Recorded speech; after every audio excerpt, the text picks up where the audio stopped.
بات ہے کہ قبولیت دعا میں محامل حسنہ مؤثر ہے، جیسے درس، مدرسہ، مسجد۔ بعض بزرگان دین حیاً میتاً جو موارد ہے رحمت الہی کے، موارد ہے رحمت الہی کے، اللہ کی خاص رحمت ہے وہاں برستی ہے۔ تو دعا کے لیے وقت کی بھی ضرورت ہے، جگہ کی بھی ضرورت ہے، حالات کی بھی ضرورت ہے۔ لوگ قرآن پڑھ لیتے ہیں پھر دعا کرتے ہیں، بزرگوں کو جمع کر کے کہ ورد وظیفہ نشست کی اس کے بعد دعا کرتے ہیں تاکہ خیر کے ہم قریب ہو جائیں۔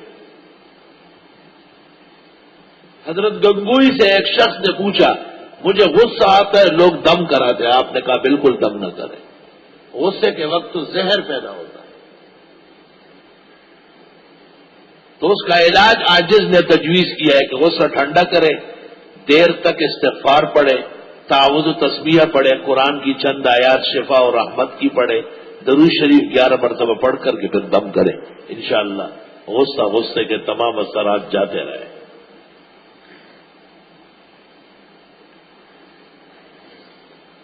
قال رب اجعل لی آیا، حضرت نے فرمایا پروردگار مقرر کرے کوئی نشانی تاکہ شکر کروں۔ قال آیتک اللہ تکلم الناس ثلاثۃ ایام الا رمزا،